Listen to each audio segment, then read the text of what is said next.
Well, this one's going to be a little sweet and a little spicy, just like me.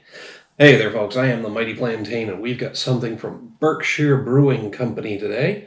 This is Jalapenito IPA. It's a pineapple and jalapeno IPA. Incognito, incognito. American India Pale Ale. Now, let's see here. Berkshire, South Deerfield, Mass. This is a Massachusetts company. Established 1994. Under cover of cloak and darkness, we took a fresh batch of our Incognito American IPA. Okay, so this is a new rendition of a previous brew. And added in 20 pounds of fresh jalapenos along with pineapple puree. It's a refreshing brew with a bite, medium body and bitterness, yet high in aroma and flavor. So depending on how big the batch that they added the 20 pounds of jalapenos into, it may not have a really, really spicy flavor to it. I've seen some jalapeno beers that just have a little bit of spice, and then there's others that just have like the flavor of the pepper without any spicy kick to it. I'm 50-50. I'm not a big fan of spicy foods, but I do like a spicy beer. And I've had some that are complete scorchers, and they're just nothing but heat. I've had others where the heat is just mild, and then there's others where, like I said, the pepper flavor is just incorporated into the brew. And honestly, I can't say which type I prefer. They're all pretty solid. All right, looks like I might have wanted to roll this one before pouring. There are definitely some flecks in there, some particulates. I don't know if you can see them on the camera, but I got a lot of little chunky bits floating in there. I'm getting to the point where I'm not too turned off by it anymore.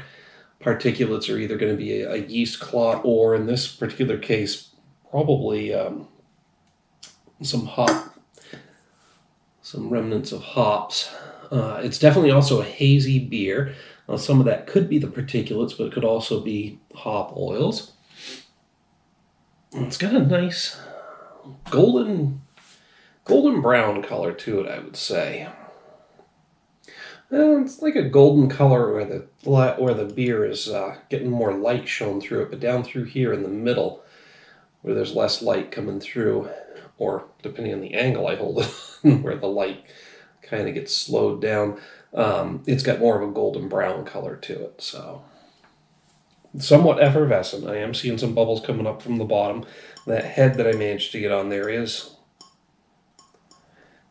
dissipating pretty quickly. The flecks are getting to me. I do not like flocculent beers. On appearance alone, I don't like it because I have that mental thing where I think I'm going to get chunks and I'm going to feel them on my tongue. Pardon. Doesn't usually happen, but just the visual bit is off-putting for me. Again, I'm getting way more used to it and getting over myself on that one. I'm definitely getting hints of pineapple right up front.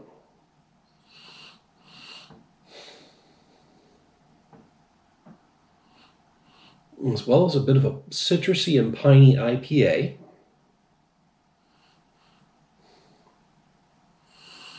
And it could just be a mental thing, but I think I'm getting a hint of the heat from the peppers underneath all that. Maybe. It's just faint enough that I think I might be imagining it, so.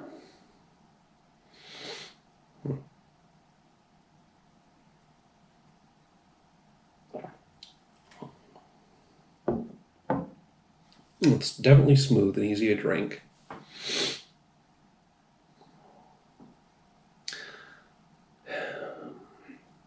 Not much of a burn, just a really, really mild spiciness to it.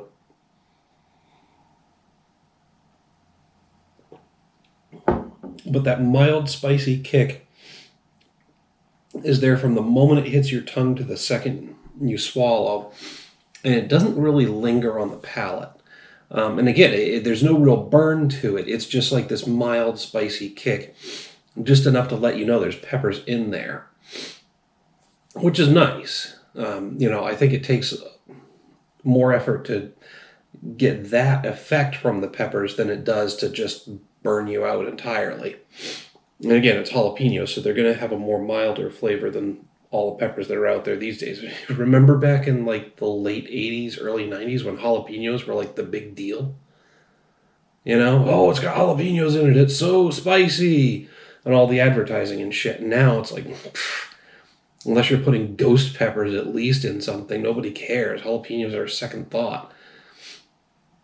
Anyway, it's just funny how that's evolved over time.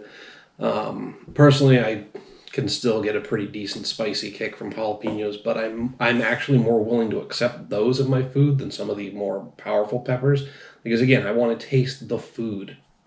Maybe everybody's just getting more used to them and getting inured to the effects. Anyway, that's the spiciness in the beer. It's just kind of there.